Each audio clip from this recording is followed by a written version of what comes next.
I went on a date with this woman about a year ago, and I still can't stop thinking about the story because it is so bizarre. And for context, I'm a full-time traveler and a lesbian. Therefore, a lot of my dating, most of my dating, is while traveling or internationally. But last summer was probably at my most active dating life at that time. But I remember when I first got to Buenos Aires, I went to this event on a Monday night called La Bomba del Tiempo. It's basically just like a percussion event. People are dancing, and after the event ends, you follow this percussion procession down to a nightclub. At this nightclub, I met someone in the bathroom. I knew that she was queer. Eventually, we got to the topic to find out that I was queer, but nothing ever came from it. We followed each other on Instagram. That was that. A couple months later, I had dated a few other people, had some really cool experiences, but I was now dating this one other person. We'll call her Sarah. Sarah and I have gone out a couple times. We're going out again, and I suggest this wine bar that I thought I hadn't been to, so I'd been wanting to try, but turns out I got the names confused, and I had actually been there before with the last person that I was dating, which is fine. We played it cool. It's a really cute wine bar. Highly recommend it. So we're on our second or third date. We get to this wine bar, super romantic setting. I love this place. They're playing live jazz. We're sharing a bottle of wine. Things are flirty. We're looking into each other's eyes. Over comes our waitress, who is none other than the woman that I met at the nightclub at Bomba del Tiempo months back. Complete coincidence. I was floored. But of course I have to play it cool because I'm on a date with a woman who I really like, and she definitely recognizes me. I definitely recognize her, and we're just kind of staring at each other. Neither of us say anything to each other. And I should note as well, the prior weekend to coming to this wine bar, she had slid into my DMs and invited me to go out dancing. I wasn't available for, so I was like, rain check, I'm super interested. When I show up to her work establishment, she has to wait on me as I'm on a clear date with another woman, which is just insane to me. I know that in the lesbian dating world, you run into exes and friends of exes and like the L word chart. Things are just interconnected, but I never expected to experience this in another country. In a city that has twice the population as New York City, it was just mind-blowing, and I kind of still can't believe that this happened. The date finished wonderfully. I never spoke with the waitress, bathroom person ever again, although she is really attractive and I would still go on a date with her. But me and my date ended up seeing each other for about a month. We had our first kiss that night. It was really a great time. Everything ended very amicably. It was just so bizarre. I have to share this. Girl, you know the gay in me, the lesbian in me, the gay person I am. I would just like, bitch. There's no such thing as coincidences. Like, now that you're single now, you need to hit her up. That's kind of messed up, though. She was just your waitress and saw that she was on a date. Like, maybe she's like, ooh, she's not interested. But we can't assume. We have to just seize the opportunity. Because me, in my head, I was just like, yo, it was meant to happen. It was meant for me to see all the stuff you just said. We was in another country. And now I come back to New York, the city where the population is ridiculous. Like, what? What was the likelihood of you seeing her again? 1 in 1,000 chance, right? Like, what? How many? What's the population of New York?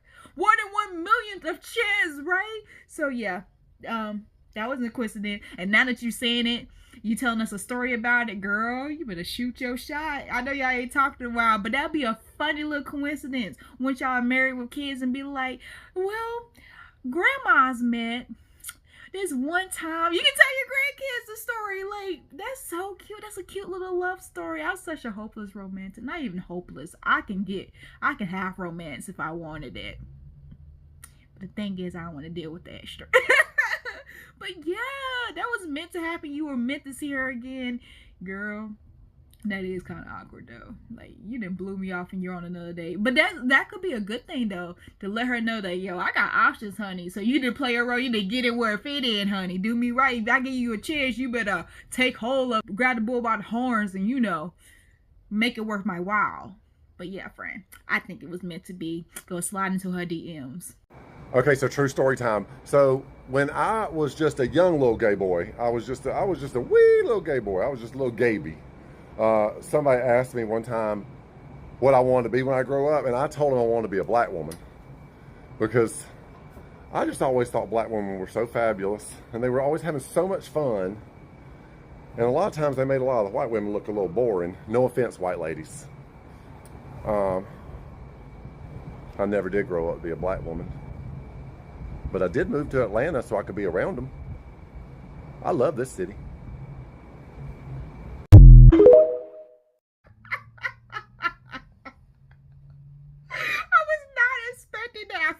with the accent. I saw the muzzle flex and I was like, okay, sorry. Honey, was not expecting that, but I respect it. I respect it. You gotta love Southern gays. Love them Southern gays, honey.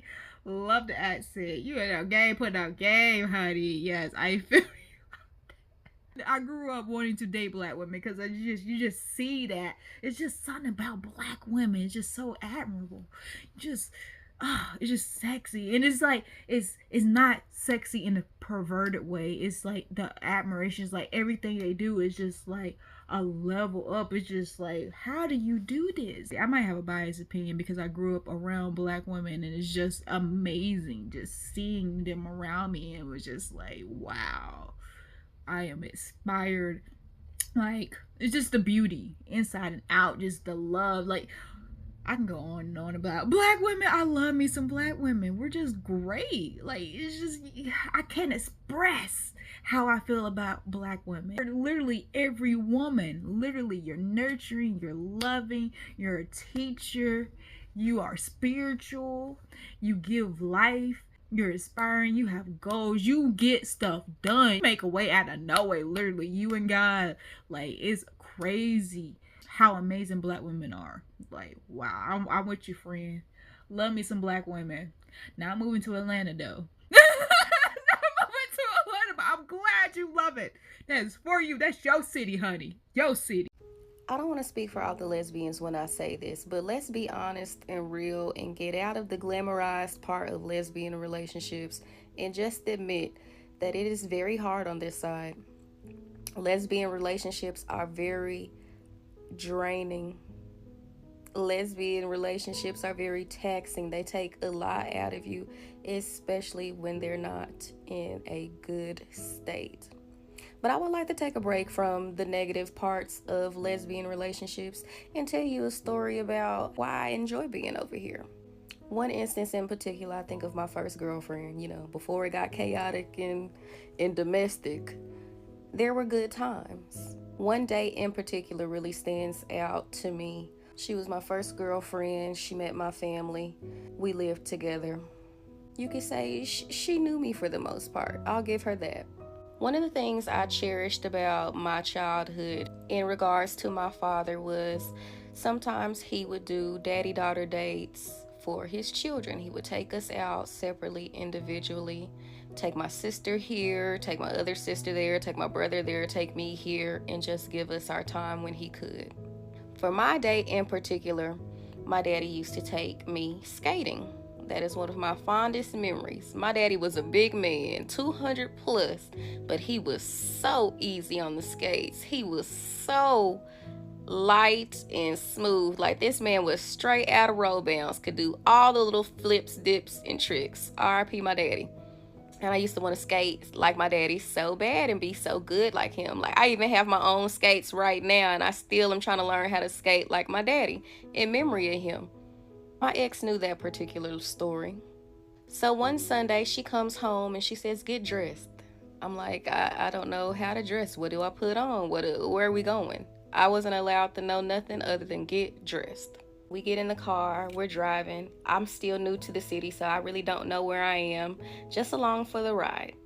Next thing you know, we pull up at a skating ring. And this woman has rented out this skating ring for a couple of hours for us to skate together. So here it is on a random Sunday. We are skating just like how me and my daddy used to do. I say that story to say, despite the negatives that happen in lesbian relationships, I have never felt so considered, so loved, so deeply felt, heard, and understood than I have by being on this side with women. I never thought I could feel love so deep, so passionately until I started dating women. And those aren't the only reasons why I'm on this side, but for those reasons alone right now, I'm not leaving. So I don't care how much I get hurt, baby. I'm staying on this side for life. That's so sweet. That's such a sweet story. Oh, I hate that she went psycho on you. Cause that was really like, yo, that was sweet. It was like I could imagine you felt seen. Like, hey, she remembers something that was so dear and so sweet to me that I cherished and made it sweet. Like, did a sweet thing for me. You hear about people renting out skating rings. I never thought about that. You know, never. That's really sweet. That is really sweet. Wow. Yeah. There's some sweet things about relationships. Dating a woman, I feel like we just watched that video with the bisexual woman who was just like, it's just different with women. It's just different, and that's why she's like, I'm rolling with women. So yeah, I assume it's different. I've dated men before, and I've dated men who have been so obsessed with me. I don't know if they did sweet stuff like that. They did sweet stuff, but I don't know if it's like from listening to me doing something sweet. It was just sweet on their account. Like, oh, I think this is sweet, and it's just like being a woman. Oh, okay, well, we're not going to knock you down saying, hey, I don't like this. We're going to say it's sweet too, even though I do not like this at all. I've never said I like this. I in fact said that I absolutely hate this, but the fact that you did it is super sweet. So yeah, I phrased that. There is moments when women, I feel like it's just about the person though. It doesn't matter that when it comes to sweet things and paying attention and seeing somebody, you can be any gender.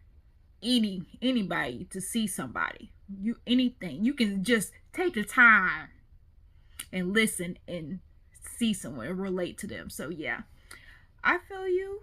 I don't think I've ever had a sweet thing like that. Like, it's just like, oh my gosh, you actually listened to me, you know?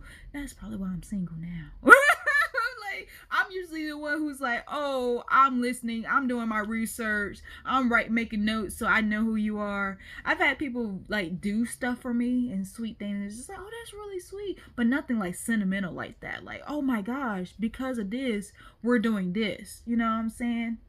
So yeah, that was really sweet. I love that for you, friend. Look at this picture of my grandson. He's such a lady killer. Aww. Ah. So handsome, he could get any girl he wanted to. Yeah, he totally could.